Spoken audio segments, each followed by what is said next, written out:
this panel this afternoon on the European economy and the future of the Eurozone after Brexit. People are just arriving in now, so hopefully we are good to go in just a minute or two. So the first thing I'm going to do this afternoon is to introduce all of our panel speakers, and each of the panel members will give an opening statement, one after the other, for about 5 or 7 minutes, after which we'll then open it up for questions and discussion.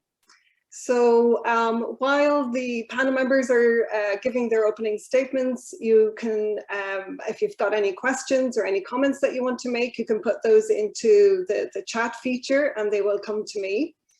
And I'd appreciate it if you could perhaps say who your question is directed at, or if it's an open question for the panel, you can say that too. And when we open up for discussion, you can also use the raise hands feature to let us know that you might want to ask a question. So hopefully that's clear for everybody. So I'm going to get started first of all by introducing our panelists.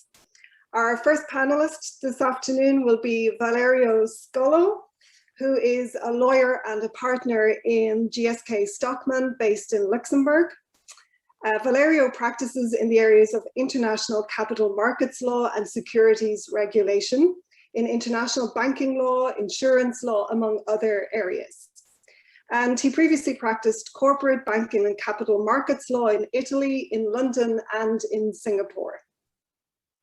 Then our second panelist will be Oliver Mangan, who has worked as an economist in financial markets since 1990. First for Davy Stockbrokers and then in AIB Treasury. Oliver specializes in macroeconomic forecasting and analysis of interest rate and currency markets. And he also worked for the Australian Central Bank in Sydney and started his career as an economist in the Irish Civil Service. Our third panelist this afternoon then is Dwayne Price, who is partner in the Financial Services Advisory of Grant Thornton, where he heads up the regulatory advisory services. Previously, Dwayne held a position as head of banking supervision in Central Bank of Ireland, where he managed a team who focused on stress testing, risk modelling, recovery planning, among other functions. And our final speaker this afternoon is Federico Fabrini, who is full professor of European law at DCU School of Law and Government. And he's also the principal of the Brexit Institute at DCU. Federico holds a PhD in law from the European University Institute and is a fully qualified attorney in Italy. He previously held academic positions in the Netherlands and in Denmark. And among many of his publications are Brexit and the Future of the European Union, published in 2020, and The Law and Politics of Brexit, published in 2017. So those are our panelists for this afternoon. So without further ado, I'm going to hand over to our first panelist, who is Valerio. Hi, hi. Many thanks, Sharon, for the introduction, and many thanks to Dublin City University and the Brexit Institute for inviting us to join this excellent panel and conference.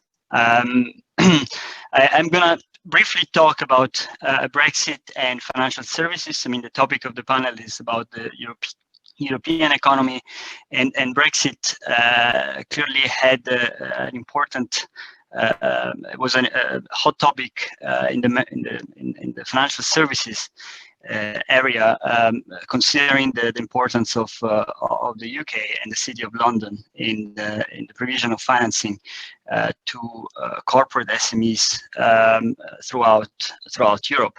I remember exactly 3 years ago, we came to Dublin for the first event of the Brexit Institute on Brexit and financial services, and at the time the ongoing discussion, especially coming from the City of London, was about the fact that due to Brexit, there was going to be a disruption in the funding of companies of the real economy in Europe due to Brexit. And let's say to summarize it, I summarized that line with a joke that. Classic joke, fog in the channel, the continent is isolated. There was, let's say, a fear coming more from the City of London that European Union member states could not cope without the City of London. That luckily has been proven not true for many reasons. I must say, first of all, because London is still there and it's supporting the financial services of London. The financial services players in the City of London are still working with the rest of the European Union. It's just that the private sector is always up and adapts to changes, to regulatory changes, and adapted quite well to Brexit. Also thanks to some proactive jurisdictions like Ireland, the Netherlands, Luxembourg, that allowed companies to set up rather quickly offices in financial intermediaries to set up rather quickly offices within the European Union to be able to passport the services to the rest of the European Union, the European Economic Area, and the Eurozone. The topic I'm particularly interested into as let's say as practitioner, as Jessica Stockmann in Luxembourg, is the topic of capital markets. And capital markets union in particular was an action plan that was steered by the UK in 2015. It was relaunched in, let's say, there was some hiatus due to the fact that of Brexit, but luckily it was relaunched in 2020 with a new action plan focusing on let's say the new Green Deal and digitalization. And I think that's a very interesting signal from EU institutions to support capital markets, integration of capital markets in the European Union through promotion of the topic itself is already something, but also through forms of creation of a level playing field throughout Europe, through an enhanced supervisory convergence without penalizing let's say, the existing frameworks, the existing infrastructure which already existed in Ireland, Luxembourg, the Netherlands. And that has been proven again true by the fact that, for example, Amsterdam became the main hub for equity trading. Has been proven true by the fact that Luxembourg law is becoming more and more common in capital markets, especially for EU institutions, but also for corporate enterprises, and that's promising, let's say, for the developing of a solid and, as people like to say, resilient capital markets within the continent. Thank you very much for that opening statement, Valerio. We'll move immediately now to Oliver. Good afternoon, everybody. As you said, I work in capital markets, very involved in bond markets for the last 30 years. People might think equity markets are much more exciting, but I can tell you bond markets can certainly move and throw a spanner in the works. The topic struck me. I mean, economy that works for people beyond Brexit and COVID. It strikes me, being very involved in financial markets, the crucial role the ECB has played on this occasion. And if we compare this crisis to the global financial crisis, what's happened? And a lot of that has been down to the policies of the ECB. What we've seen has been a massive quantitative easing or bond purchase program on an unbelievable scale. Now, other central banks have followed suit. And in terms of an economy that works for the people, we can see the real effects of that in terms of the way that governments have been able to support households and businesses, borrow vast sums of money, but at very, very low interest rates. Federico there will know that in Italy, I mean, there were concerns when the crisis struck. We were here, we hold Italian bonds, the yields were rising. The central banks soon got involved in the markets. The ECB was very active, announced a big quantitative easing, enhanced quantitative easing bond purchase program. And in those peripheral countries, bond yields came right down. So this is a key part of implementing monetary policy effectively across all member states. So we can take Italy as an example. 10-year bond yields are below 1%. In Ireland's case, 10-year bond yields are negative. If we go back 10 years ago, we had a new program last night, reading in the years, starting in 2010, 2011. We saw the Irish government had to go for a bailout to the IMF, the EU, the ECB, completely different circumstances this time. So what we've seen is governments and have been able to provide, incredible supports to households and to businesses. And I think that lays the foundation for the post-COVID recovery, which will probably come in the second half of this year. We've seen a massive rise in household savings because incomes have been supported. We have, in Ireland's case, a lot of programs to support businesses. The scale of it is quite enormous. It's around 18% of our gross national income. And yet we see negative bond yields. And without that support from the ECB, that has been a critical, that would simply not have happened. And within the banks, I mean, it's been very important because it's also allowed banks, we have, open access to ECB liquidity through the TLTROs or the repo operations. So banks have ample liquidity. And banks also need to fund long-term. We have got to raise capital instruments. We have senior debt. We have lower tier 2 debt, etc. But the interest rates on that have actually collapsed. So the funding costs for banks remain are historic lows despite this crisis. And then when we see it in terms of our customer base, initially we had payment breaks here for both businesses and on the mortgage side. But because of the supports provided by households and the supports provided for businesses, 88% of those people who went on those payment breaks in the second and third quarter last year are back into normal repayments. Again, you can trace that all the way back to the ECB, allowing governments to fund very, very cheaply to support businesses, support households.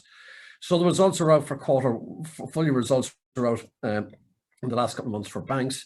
And right across the banking sector, what we saw was capital has remained largely intact. Actually, as a result of these supports, the level of bad debt is not that high. It's nothing like what was compared to 10 years ago. And banks are obviously well capitalized. So we have a much stronger, more stable banking system, which will be able to form the basis of a recovery in activity through provision of lending activity, etc. And again, underpinned by the activities of the ECB. So I think that role has been underappreciated. I mean, that there has been some research by the central bank published recently, and it's estimated that the central bank, the ECB's actions alone have lifted the level of Irish output by about 1.5% through the quantitative easing. We had the low interest rates, they were there beforehand, but it's this access to finance, the support for governments, the support for the banking system, and by supporting businesses now and supporting households now, we laid the foundations beyond COVID for recovery. We've seen a massive rise in household savings, for example, and it's the same in many other countries. And they will, as economies reopen, we started to reopen here today. In terms of constructions reopening, the schools are back full time. And as more and more people are vaccinated, we'll see the economy reopen over the course of Q2. And the expectations we'll see a strong recovery commence then in the second half of the year and in 2022. But having, I think it was President Macron said, no good business should go under because of COVID. And that's been the policy of the Irish government here. And there's real supports there for businesses so that when they reopen, they are in a position to kickstart immediately, get economic activity going, get people back in employment, and households have the money to spend. So I think that has been crucial for the economy in particular, that the basis is there for recovery. The other thing I would say for banks is there is a downside in the sense that we have seen this massive rise in savings. So there was already excess liquidity in the system. So commercial banks are forced to put that excess liquidity overnight with the ECB at a negative interest rate of -0.5%. The floor for a lot of our depositors is 0. So excess liquidity is not something the banks want, but in terms of the overall scheme of things, the balance sheets remain in a strong position. The level of bad debts is low, and they are geared to provide finance to the economies as they recover. In terms of Brexit, what I would say, what we're seeing here, we sponsor the PMI surveys for the services and manufacturing sectors. And to some extent, Brexit has been swamped by COVID and the impact of COVID, but it's there. I mean, the research beforehand was there was obviously going to be a big difference to whether we had a trade deal or not. But the fact we put a trade deal in place, the EU and the UK, the trade cooperation means the worst aspects of a hard Brexit did not come to pass. But there are new barriers to trade. And what we're seeing in terms of the monthly surveys is delays at ports, increased costs in terms of doing business with the UK, a real lengthening of supply chains. It's just taking longer to get goods from the UK to here and distributors, and that adds to costs. And the research beforehand, both in terms of UK trade with the EU and Irish trade with the UK, was that the effects will be felt over time, maybe around 0.5% off GDP per year over the next 4 or 5 years. But when you see the UK contracting by 10% last year, maybe grown by 5% this year, 7% next year, the same with the Irish economy, well, then those effects get lost, but they're still there. And I think it's important to remember that there are costs to Brexit. They've just been swamped by what we've seen in terms of the impact of COVID on economies. Thank you very much for that, Oliver. So our next panelist is Dwayne. So I'll hand the floor to you, Dwayne. Thank you very much, Sharon and Federico, and my fellow panelists for allowing me to speak today. Thanks for the introduction, Sharon. You mentioned that I worked in the central bank, but I'm not an economist. And you mentioned that I'm a partner in a large accountancy practice, and I'm not an accountant. But I am a graduate of DCU at undergraduate and postgraduate level, so I'm only partially an imposter when it comes to talking at this event today.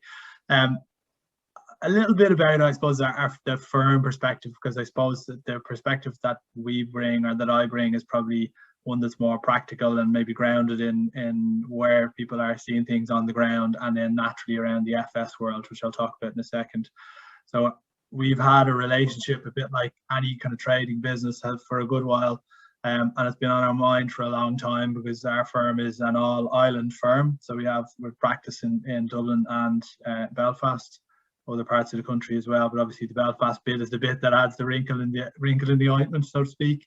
So it took us a while to figure it out that the most important thing was physical movement of people and goods, then data, and then lastly financial services. And it is in that order.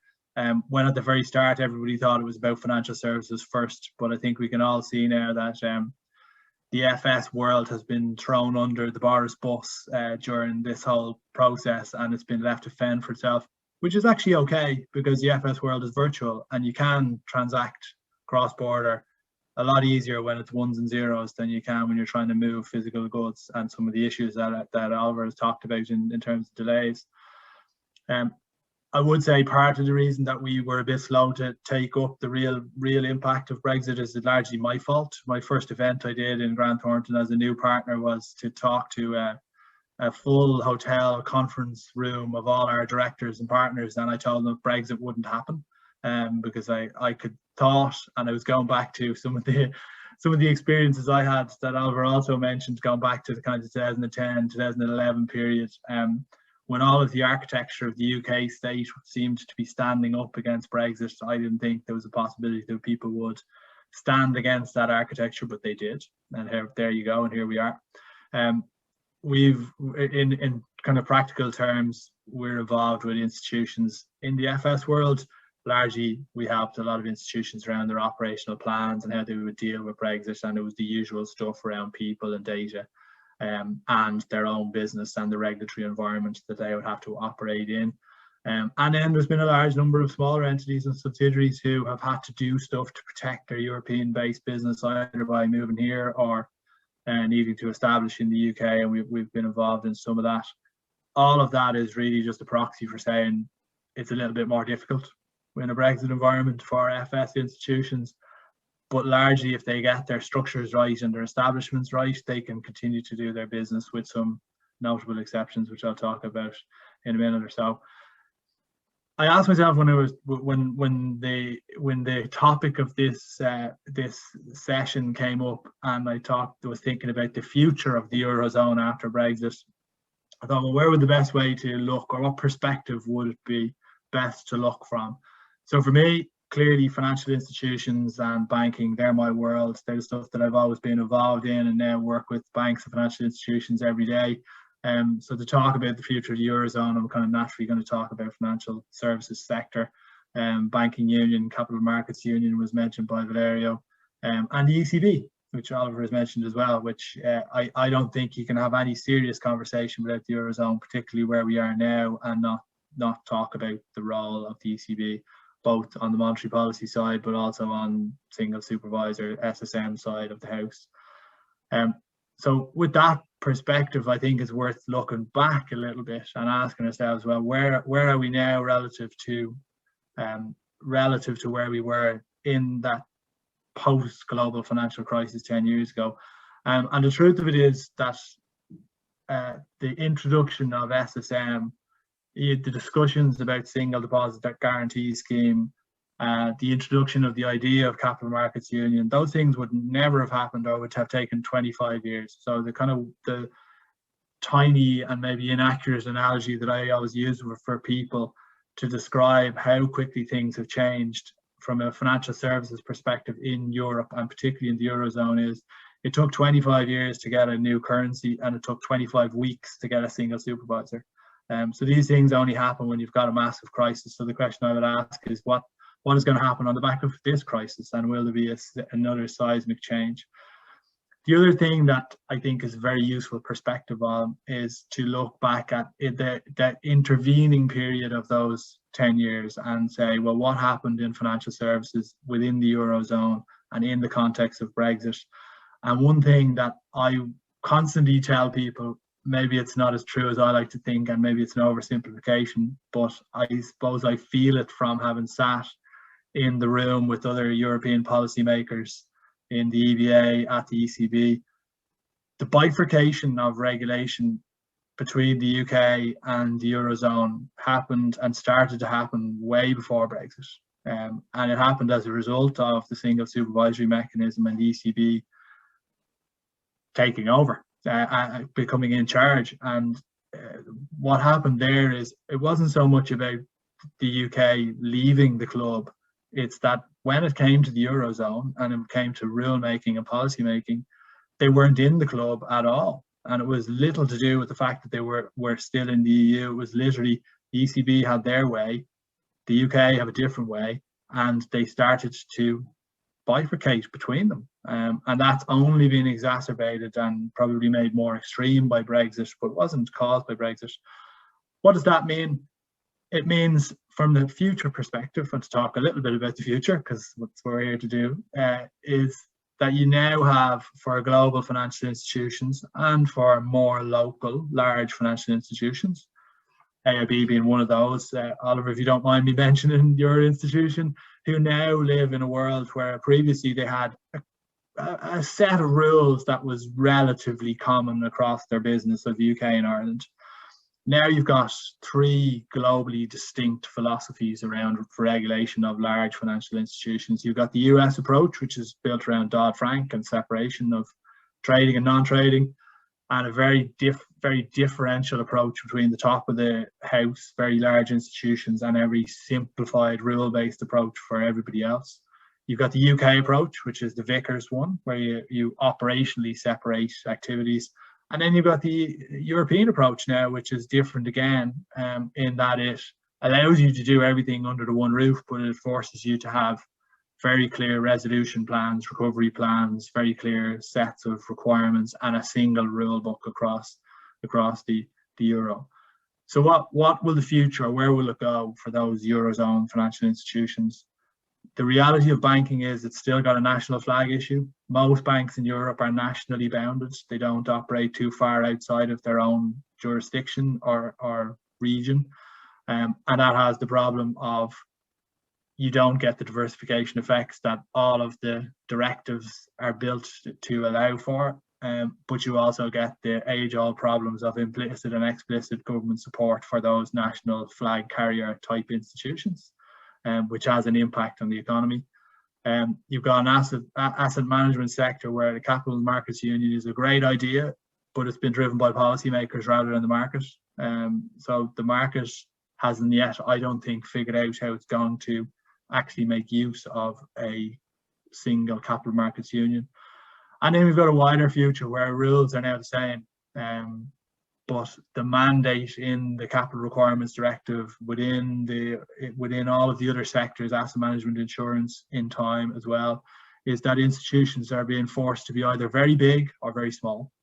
And I don't think those things are necessarily good for the real economy, because it has the problem of you're only serviced by very large organizations that go across all jurisdictions. They lose that local knowledge and they lose that ability to service the real economy, or if they're very small, they're just not competitive.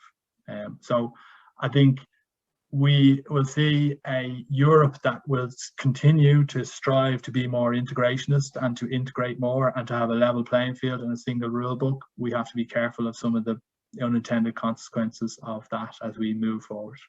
Thank you. Super, thank you very much, Dwayne. And we'll move to the final opening statement to be given now by Federico, please. Thanks a lot, Sharon, for introducing me. It is obviously a great pleasure for me to share the stage with so many friends and colleagues. And what I wanted to do is basically to complement a little bit the remarks by Valerio and Dwayne, sort of connecting them with the conversation we were having this morning. So more the economic together with the financial part. So I've just prepared a couple of PowerPoints that I'll share. I think you can all see them there.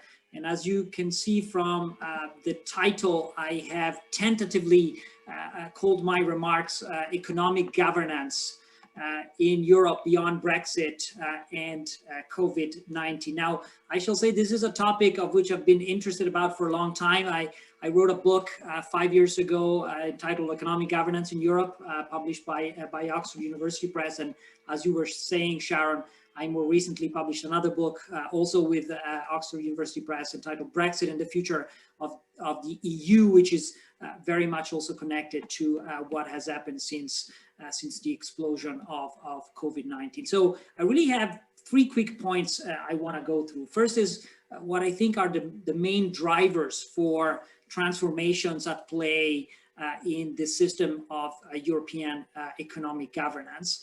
Secondly, I want to point out to some of the challenges ahead, and of course, those will be connecting with points my fellow panelists have mentioned as well. And then finally, I want to conclude with some thoughts about the opportunities forward, and hopefully there'll be more space for discussing this in the Q&A. But let me start with the drivers. These have been mentioned already by many people. They are to some extent obvious. Brexit is a big driver of change in multiple ways. It is creating disruption, but at the same time, let's not forget what The Economist wrote last summer. Next Generation EU might be a Brexit dividend. It's harder to think we would have managed as a European Union to come up with a recovery fund with the Brits on board. So there were some pluses out of Brexit, perhaps, for the architecture of economic governance of Europe. Then secondly, COVID-19, the pandemic has been disruptive, but also has been accelerating change in this area in multiple ways, including the Green Deal and capital markets that were mentioned before. But then last but not least, I think we need to also factor in a third driver of change, which I don't think we have mentioned yet, but I think is quite relevant. That's sort of the global context or the global evolving environment. And I'm thinking here, obviously, of the Biden presidency. There's been lots of talk recently in Ireland about what the investment plan that the Biden administration is putting forward will mean, but think also of tax plans by the new US administration, which are going to, I think, drive particular changes in Europe as well. So altogether, that has led, as my predecessor had mentioned, to an unprecedented degree of economic integration from the Pandemic Emergency Purchase Program of the ECB, which really is debt mutualization in many ways, to Next Generation EU, the new own resource decision, the plan to introduce taxes, and so on. So I think the shift is quite pronounced, but there are challenges ahead. In my opinion, that it's worth kind of conceptualizing at least. And I try to sort of identify 3, which I call bluntly values, governance, and money or resources. mean, the first problem, the value dimension, this is something that was discussed in our opening panel by Judge Brenningmeier from the European Court. We do have a problem of the rule of law in a number of European countries, and that is going to affect also all this world we are talking about the economy and finance. You know, when in countries like Hungary and Poland, the judiciary is not independent, you basically cannot safely do business, and even the internal market for services is really under threat. Then you have issues of governance, which are unsettled in my view. I mean, we still have big tensions between the intergovernmental and the supranational dimensions of integration. We still have a sort of unclear relations between the Eurozone and the non-Eurozone member states of the EU. So we'll have to see how that plays out, particularly now that the UK has left. And of course, the whole governance of next generation EU, etc., is something that will only be, we'll understand how it works once it starts, really. And then last but not least, another challenge in my mind is the financial money part. You all know, recently the German Constitutional Court, this BFRFG, that's the acronym by which the German court is known internationally, has suspended the approval of next generation EU because of concerns that the own resource decision of the European Union might create sort of financial risks for the German state. So that is going to delay the whole process of getting the funds ready and transferred to the state. And that obviously connects with another topic that was very much discussed earlier this morning about the sort of the nature of next generation EU as a one-off rather than as a permanent feature of European economic governance. In theory, the Stability and Growth Pact is going to kick in at some point, probably in 2023, but that might create new challenges in terms of fiscal policy that are going to affect monetary policy and financial markets functioning too. So what we do see is, in terms of looking at the future bit, if you will, of the Eurozone and EU economic governance, is some political uncertainties. But you know, trying to emphasize the more optimistic take on it, and I'm happy to be proved wrong by my friends here. But I think there are some positives that might increase optimism. One is sort of from an economic point of view, this push for the Green Deal, green finance, and green transition, together with digital transformation, is going to be, I think, an important element moving forward. At the political level, the talk about strategic autonomy in Europe has really taken hold. As you know, there was a lot of discussion and sometimes controversy across member states on what this meant, but I think the experience of the last 4 years during the Trump presidency in America have increased the awareness for Europeans for the need to have a greater capacity to assert their voice internationally. And that is reflected in this ongoing debate on the international role of the euro. Actually, the Irish Minister of Finance and President of the Eurogroup, Pascal Donohoe, I think has been really leading that type of conversation, but it's hard to assert the euro if you don't have some kind of strategic autonomy. So there again, the two can be supporting each other. And then finally, another point, and that's really bridging with what the next panel of our conference will be focusing on. There is this conference on the future of Europe, which is coming up. And the idea here is that this will be an initiative to reform the European Union and tackle some of the structural difficulties that it has faced in the last few years. So the sort of opportunities are rebuilding the European economy, but also reforming the EU institutional structure moving ahead. So I'll stop here because I want to leave more space for conversation moving ahead. But just in a nutshell, to summarize, I think Next Generation EU is a paradigm change in terms of how the European Union economic governance system functions. We're just 100 days into the new EU-UK relations, and both Dwayne and Ollie have emphasized how in multiple ways Brexit is a game changer there again.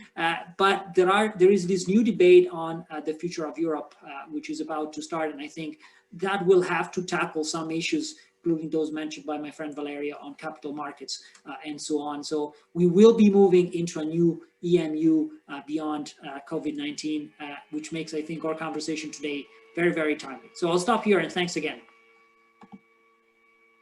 Great, thank you very much, Federico. Thanks to all of the panelists for these opening statements. So we're going to open it to the floor now. And as I mentioned, you can put your question into the chat and maybe say who the question is directed at, or whether it's simply for all panelists to consider.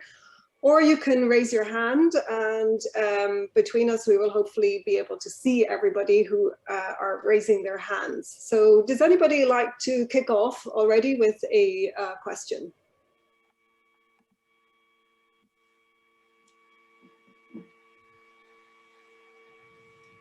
I don't see any hands so far, but I'm looking through all the participants here.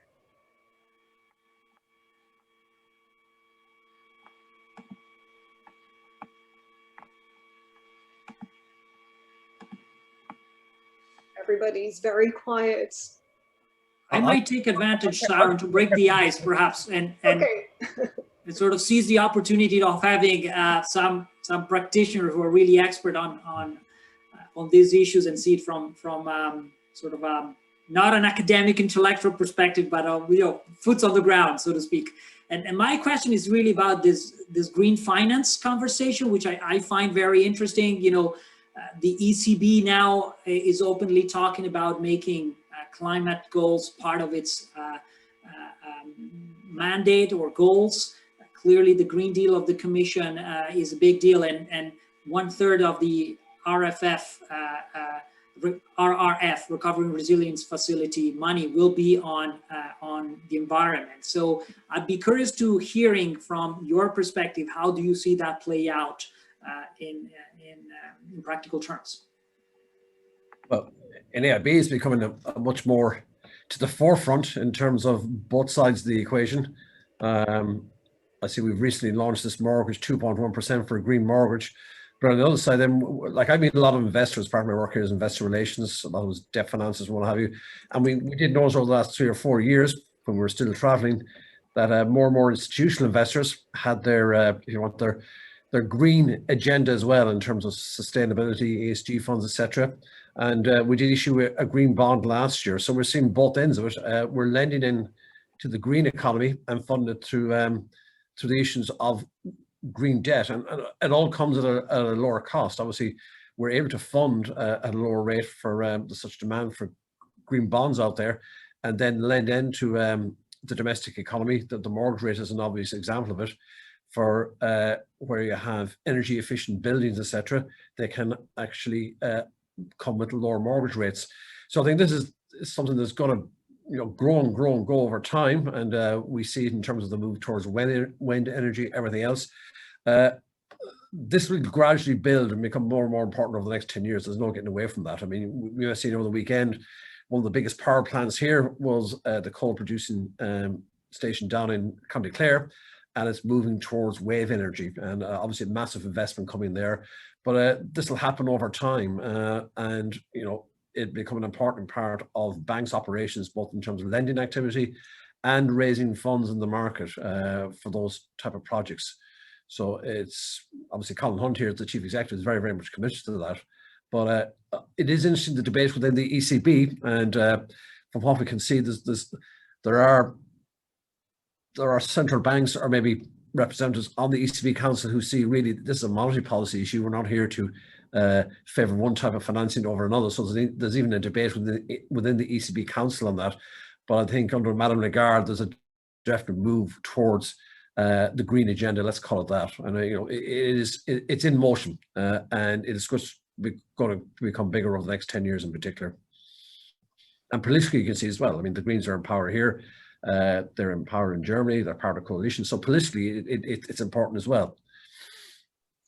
Yeah, I might just add to that, Ali, just at the cold face of financial services, I think what people are seeing, practitioners and people who work in risk and lending functions around and investment functions as well, is probably this year has been the turning point where this was something that some progressive institutions were talking about either from an opportunities perspective, as in we think we should capitalize on the opportunity to be more green, to be blunt about it, in either our business practices or in how we operate ourselves. But you've got this kind of pincer movement going on for institutions that are subject to regulation, where on one side of it they see an opportunity, and on the other side they're also now being asked to measure the risk that's inherent within their business from how they exist right now. And that in itself has resulted in a critical mass of activity. So pretty much every institution now has sustainability, climate risk on their agenda for how they do things, how they manage their risk, how they develop new products. And that in and of itself is what drives change. Certainly in the sector that I'm familiar with, that's how change happens. So if you believe in the good of all of this, I think it's actually quite a positive future where it is going to be intrinsic to what financial institutions do going forward. Yeah, I can add something here, connecting also to what Dwayne said before about capital markets union, and let's say in a certain way, capital markets union, but also the new Green Deal are very top-down measures, in the sense that, well, on one hand, they come through regulation. On the other hand, also, if you think about the first green bonds, they were issued by EU institutions, like the European investment banks, at least the first significant ones.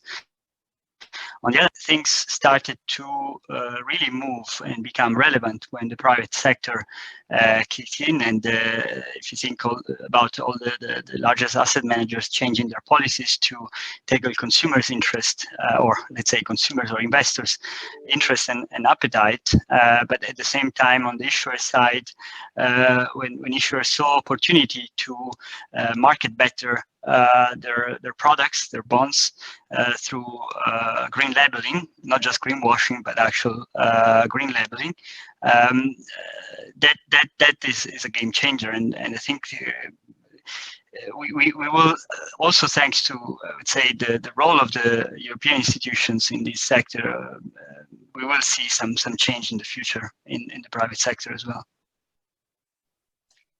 Thank you everyone for that. I believe we have a question from Anna. I'm not going to risk saying your surname, Anna, I'll probably butcher it. Yes, hi. Oh, can you hear me? We can hear you, thank you, yes. Thank you very much. Yes, I have a question for Mr. Oliver with regard to PEPP. Sorry, I'm getting messages from Zoom. With regard to the PEPP, so the Pandemic Emergency Purchase Program, I was wondering if you could comment on its effectiveness, and also if the ECB can interpret more sustainable goals within these type of programs, and whether that can be a necessity as well. Thank you. Well, I think I alluded to its effectiveness there in terms of what it's allowed governments to do to support economies. And I think it's just been a critical part of, or is a critical part of the basis for recovery here, that it has allowed governments to support businesses and support households. And without that access to cheap financing and the support of the ECB and the ECB's massive bond buying program, you know, governments would not have been able to do that to the same extent. And it stands in marked contrast to what happened 10 years ago. So we now have this, you know, central banks everywhere advocating monetary policies at their limits here, but really to make it effective, we have to have the fiscal follow through in terms of fiscal supports. I suppose the difficult part comes in a couple of years' times when those fiscal supports are wound down and we see how we've got to close budget deficits and move them onto a more sustainable basis. And Federico there was mentioning the Stability and Growth Pact. I mean, it's been parked, but at some stage, you know, as central banks withdraw their supports from markets and we move into a more normalized environment, investors are going to be looking at things like the sustainability of debt, the level of debt, the level of interest payments. But I think, you know, there's an expectation, a lot will depend on the strength of the recovery in economic activity, and that will generate strong growth, increased tax revenues. And as we can see, the UK in particular in its budget is hoping that a strong rebound in economic activity will see growth in tax revenues and what they call automatic stabilizers kick in and budget deficits come down. Now, it will require governments to terminate a lot of their current support schemes. It will require them in terms of the increased expenditure that's there in terms of the health service in particular.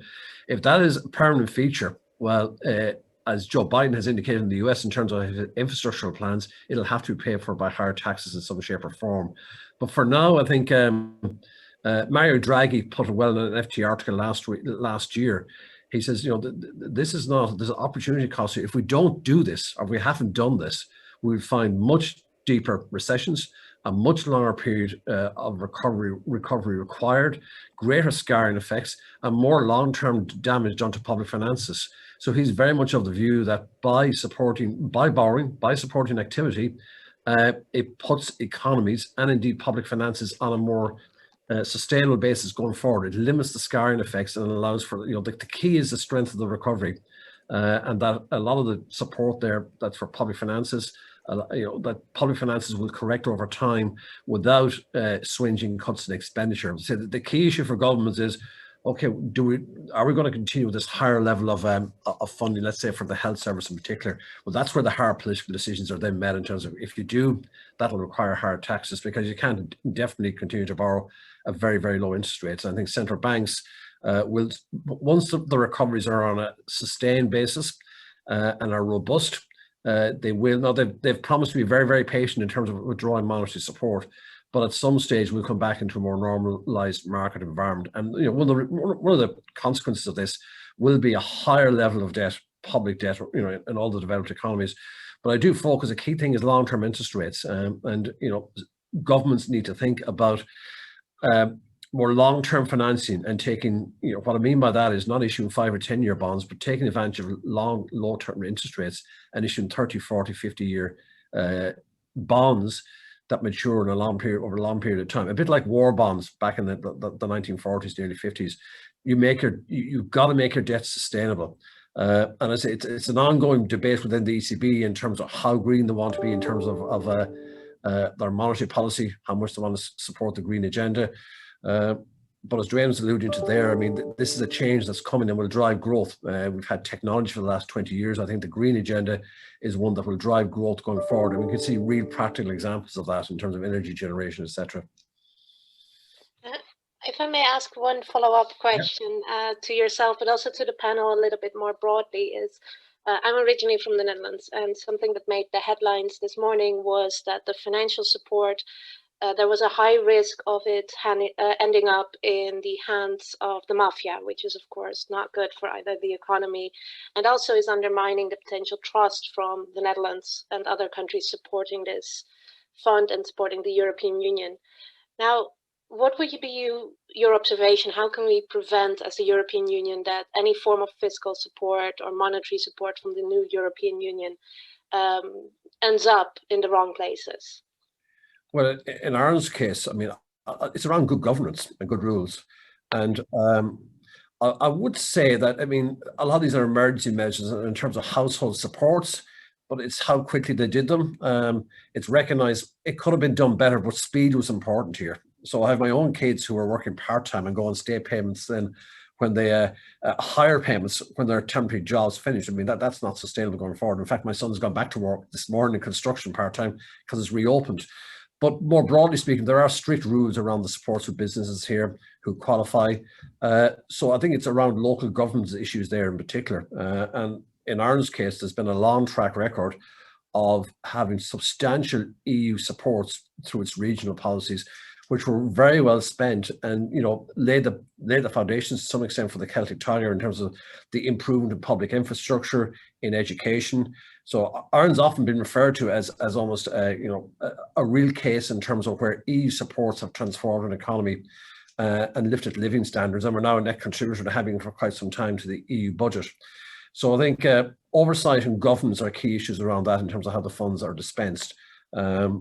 Maybe others may want to comment in regard to other countries, but in Ireland's case, certainly, there's very strong oversight nationally and also at an EU level then in terms of how those funds are supported. And in our case, we always submitted 5-year plans, detailed exactly where the funds were going, followed up, and it was often matching expenditure with government expenditure that was raised here. So there's very close scrutiny of the funds being spent, both at a government level here in Dublin, but also at an EU level. Yeah, one thing I would add to that, Oliver, just and again, kind of harken back to past experience to maybe illustrate the future.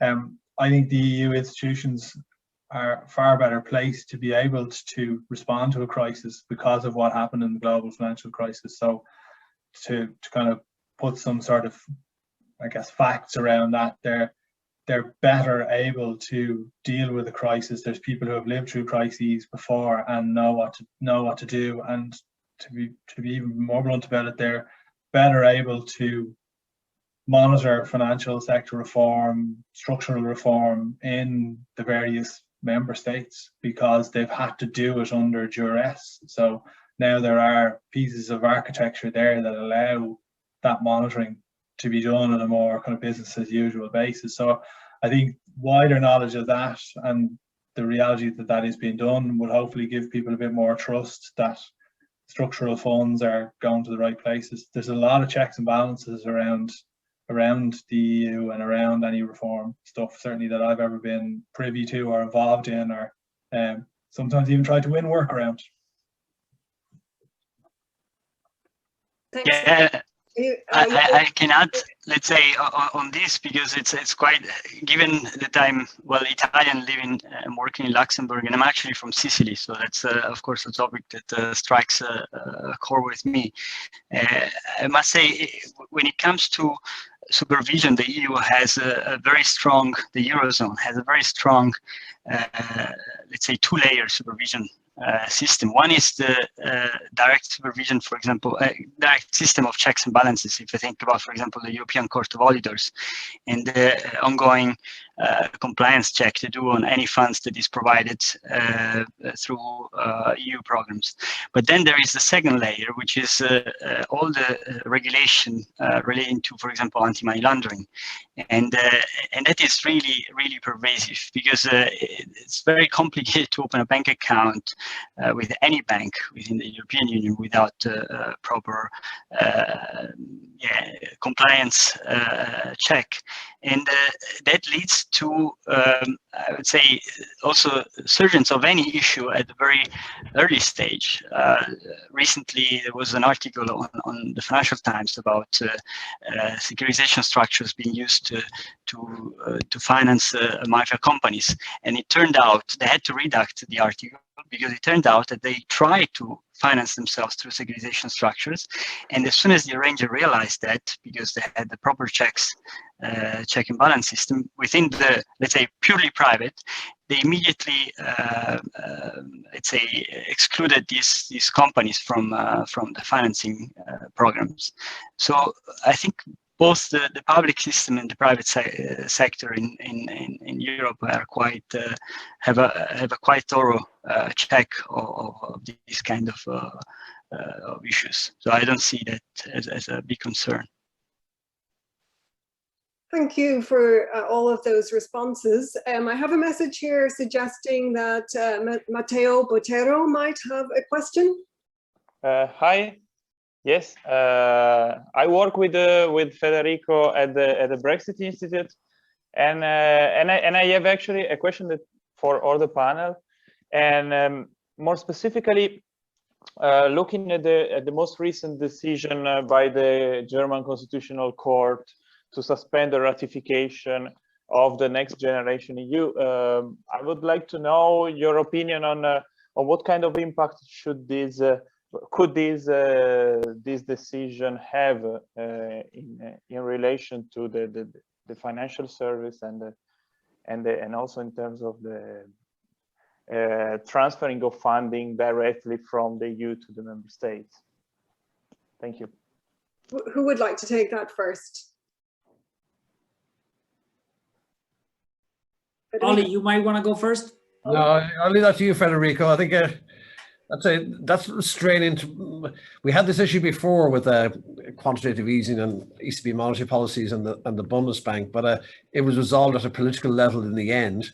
So I'm not too au fait with this in terms of how it's worked out. But I know the last time we ran into difficulties between the ECB and national central banks, it was really a political question as much as anything else. in terms of the resolution of it. And that's often how these issues are resolved at a political level. So I'm not wholly familiar with this in terms of the difficulties of the Constitutional Court in Germany.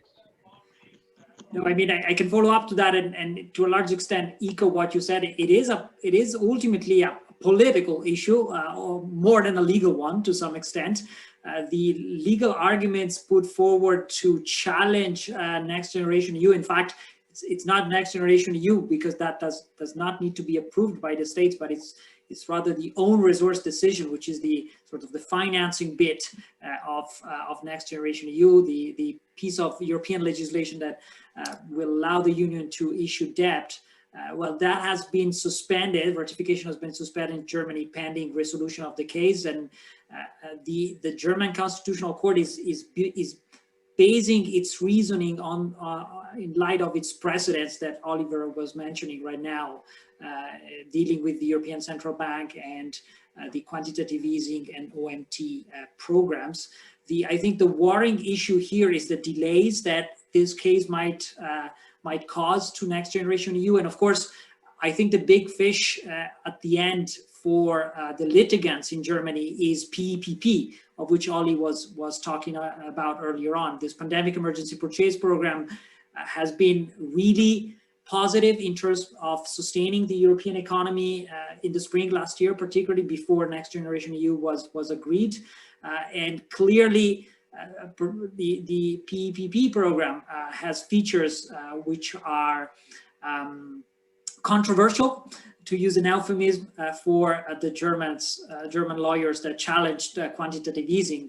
I mean, PEPP does bring about effectively a mutualization of debt because the bank is not buying government bonds pro quota of member states. And I mean, I guess Ollie can confirm that's a positive feature of the program in itself, but it does raise legal questions. So as I was trying to say also in my presentation earlier on, we do have areas of political uncertainties that, you know, if something goes wrong somewhere, the whole system might even collapse. So it is a very delicate situation, I would say.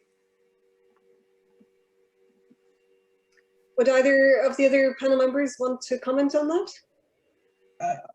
I have to admit that you know, European constitutional law and German constitutional courts would not be an area of massive expertise for me, albeit that I spent a bit of time as an interested observant of how often there was challenges taken to the Constitutional Court around a couple of things. The Irish programme, as an example, the programme support, and I think for other peripheral countries as well, typically had the stumbling block of that particular court and sets of actions around that.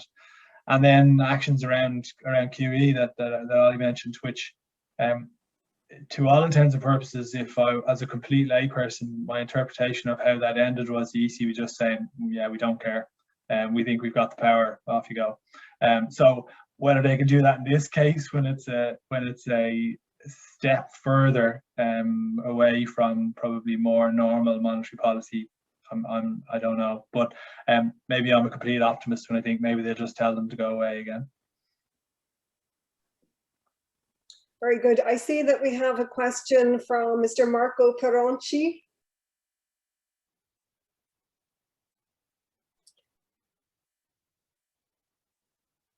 You can unmute your, or we can, I think we have to unmute him, right? Oh yeah. Yes, can you hear me? Yes, thank you very much.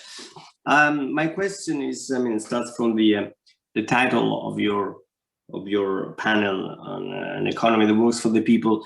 And in the judgments of your panelists, I would like to ask, how much impact do you think the COVID really had in confusing us about the impact actually of the Brexit on the economy, and the fact that, of course, there were lots of predictions before Brexit about the impact that this would have in terms of jobs, in terms of trade flows, in terms of productivity. And then, of course, the COVID came in and the whole picture changed. And do you think that at some stage would be able to have a clear reassessment of this? And the other question, which is slightly connected, I remember that in some scenarios, in the post-Brexit world, UK was considered to somehow pivot to Asia and to try and become somehow the financial hub for the, for instance, renminbi internationalizations, or in any way take advantage of these enhanced relations with Asia and China. Of course, after the recent freeze in relations, do you see that still as a possibility, or don't you think that this is going to be much more difficult for UK with consequences, with medium long-term consequences for the economy? Thanks.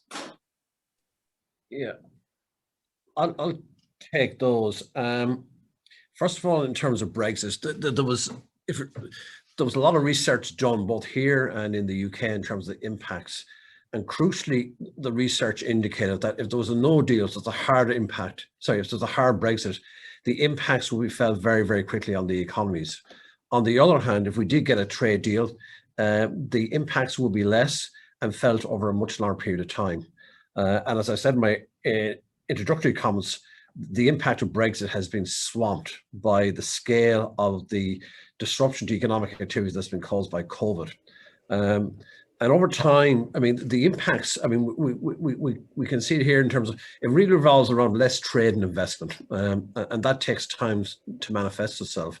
And it's the research indicators earlier on that the decline in GDP will be of the order of 3% within, let's say, a period of 5 to 10 years than otherwise would be the case if the UK never left the EU. That's why we have a trade deal. But that will be only about 0.5% per year.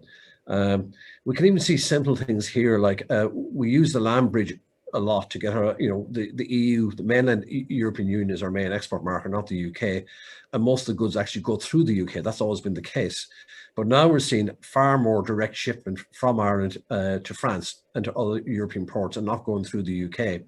We're seeing, as Dwayne can reference, we've seen an influx of UK, particularly the financial services businesses into Dublin. So there's an outflow of investment here. I think an interesting question going forward will be, to what extent does the UK, not just leaving the EU, but moving outside the customs union single market, how much does that impact in terms of foreign direct investment?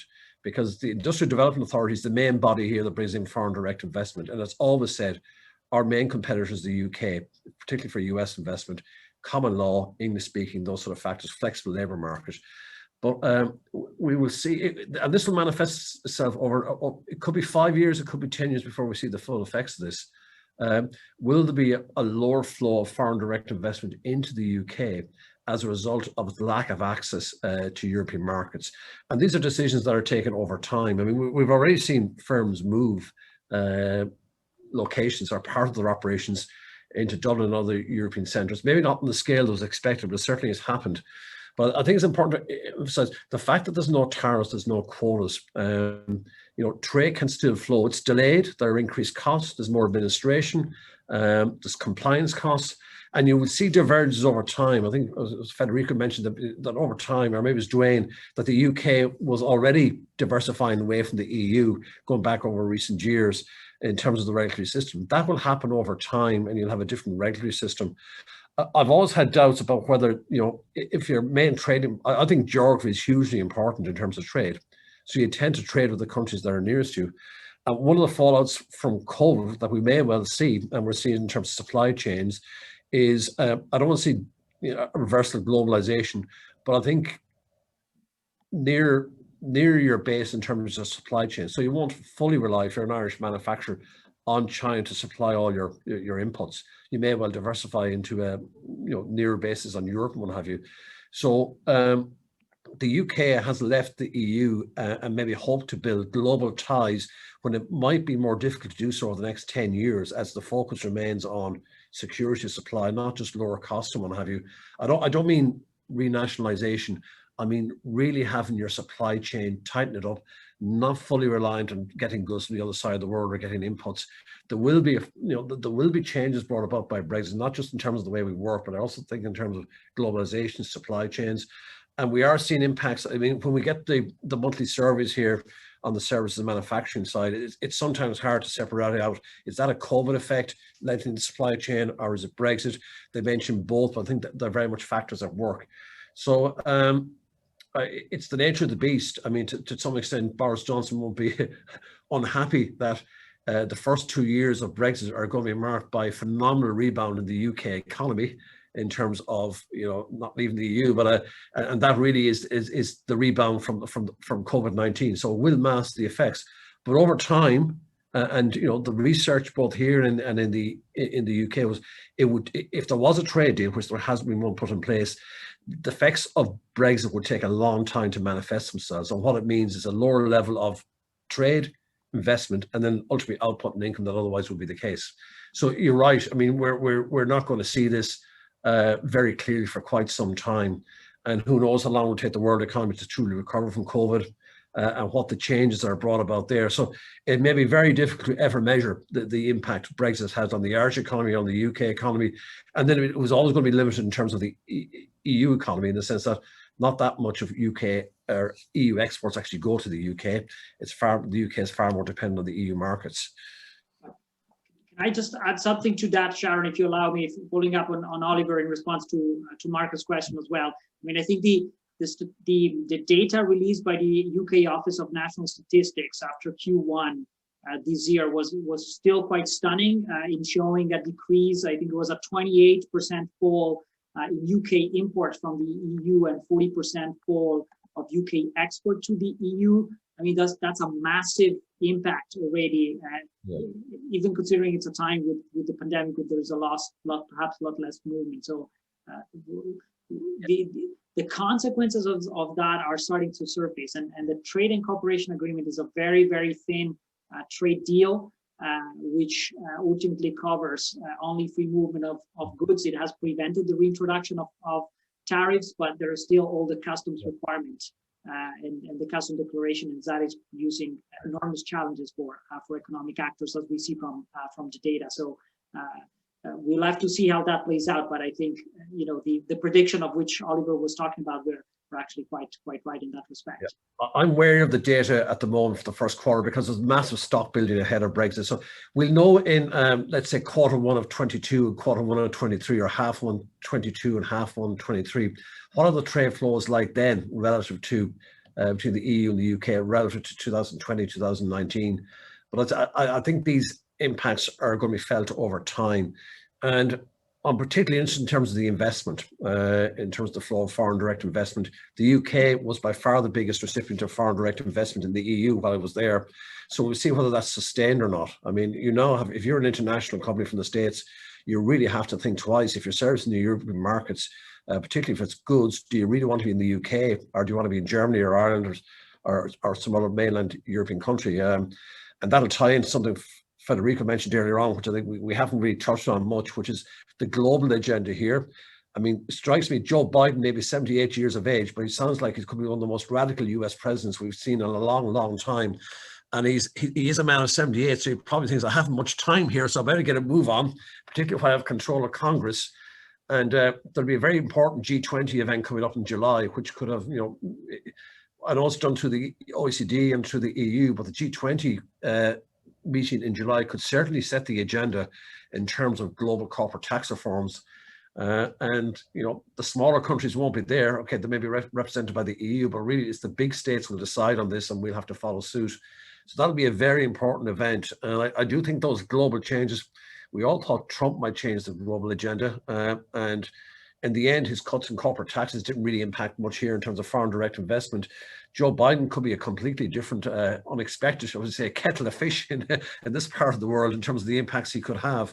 And, you know, he's certainly set an agenda which is radical, which is rapid, and which he's looking for buying globally as well in terms of tax reform, etc. So I think that will be a huge influencer when Brexit and COVID has subsided. Are we looking at a changed order here for global corporate tax?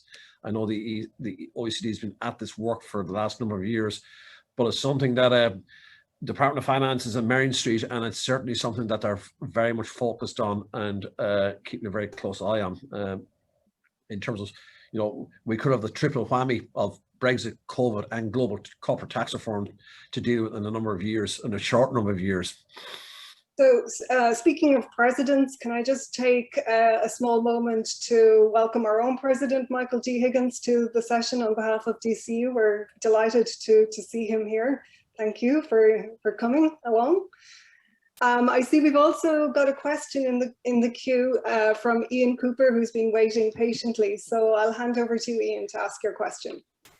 Thank you very much. I guess my question is a macroeconomic question. I would invite all the panelists to answer it if you have an opinion. And it's a very simple question, and it follows on from discussion from this morning. The question is the recovery fund actually big enough to do the job? Because compared to the amount of money that's being pumped into the US economy, the fiscal response in the US really dwarfs what the European Union is doing. Now, economists, this morning we heard some people describe it as a game changer or as a turning point, whereas there's been other commentary out there in the media saying that it's really just not big enough. It should be much bigger. But following on from following on from that, there's one comment this morning which was very interesting. Said, well, that yes, it's only about 3% of the EU's GDP, but if you also take account of the fact that of all the national programs that have been pumping money into the economy, and the fact that the EU countries already have a much more substantial safety net than the US, then if you put that all together, then it is comparable to the US response. So I'm just curious what everyone thinks about whether or not it's going to be big enough, essentially, to be effective. So before I invite the panelists to answer, I might just say that we're hoping to finish this session in about 5 minutes, and I know Federico has a couple of announcements that he needs to make. So I'm going to invite the panelists to respond to that as they wish, but briefly if you can. Thank you. Maybe as the economist, I'll give you, I think you answered the question to some extent yourself. It has to be seen in terms of what's been done by national governments as well. And in Ireland's case, the level of support for business and households is of the order, over the 2 years, is the order of nearly a fifth of national output. It's 18% of GNI. And you're getting onto US style figures when you reference that. The second thing I would say is there's not unanimity in the States that the scale of support, I'm not talking about the infrastructural spending program, I'm talking about the fiscal stimulus was put through in February and March, that given there are signs that the US economy is already recovering strongly, that could actually generate inflationary pressures. In other words, you find too much money chasing too few goods. The infrastructure scene is different in terms of building the long-term capability of the US economy. It was something President Trump promised also, but didn't deliver on. So I would think national governments are being allowed the scope here by the ECB. Go back to my original point, to fund themselves, to borrow themselves, to fund a recovery plan, to support their businesses, to support their households. And I'm not familiar with the savings rates across Europe, but what I see in Ireland, for example, the extent of the build-up of savings, and you add that to a fiscal response, as they're run down, it will provide a massive stimulus to the economy. And the third point I would make is we've been through this a bit already. What surprised economists, you may have seen the IMF and the OECD are revising up growth forecasts. Part of the reason for that is that there's a stronger carry through into this year than expected, because the bounce back in activity in the second half of the year, particularly in the third quarter, was much stronger than anybody anticipated. And okay, it's been knocked off course in Ireland and the UK and mainland Europe by the renewed lockdowns and what have you. But the wherewithal was within the system in terms of spending power, both by the governments and households and businesses. So, even domestically here, never mind the traded sector, we got back within a number of months, we're back very close to pre-COVID levels of activity. So I can't speak for every European country, but I think you've got to see the recovery fund as an addendum to what national governments are doing.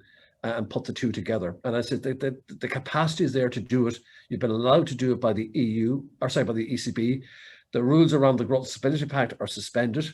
So you have the capacity to borrow, and I would say borrow and spend wisely, and in terms of laying the foundations for a strong recovery in economic activity. Thank you very much. I can add something about the topic. Let's say an interesting aspect of the EU recovery program as well is that, let's say, on one hand, it goes through government spending, but it always tries to promote, let's say, involvement of banks and private institutions. And a lot of those monies will be channeled through, for example, European Investment Fund, European Investment Bank, which always partner with local banks and local asset managers, venture capitalists, and that certainly will help, let's say, revitalize also the economy and the private sector, and hopefully boost the capital markets.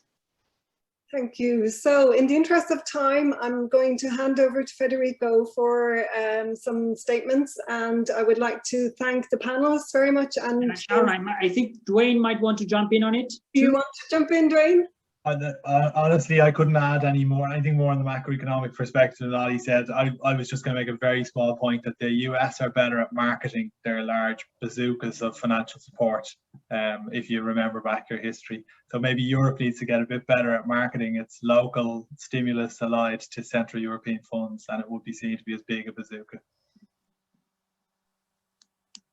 Perfect. Thank you so much. And over to you, Federico.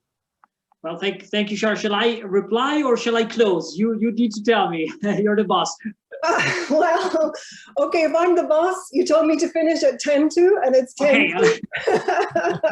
All right. So listen, let me just thank you warmly, Sharon, for chairing this. It was a pleasure for me personally to be in this panel. I want to sincerely thank all the other fellow panelists. It's obviously a great honor for all of us to have Uttaranna Hearn, the President of Ireland, Michael D. Higgins, following this conversation, which we hope can enrich the debate further. I just wanted to share a technical note. So the conference is continuing in 10 minutes time with a final high-level dialogue between four MEPs, members of the European Parliament, Gwendoline Delbos,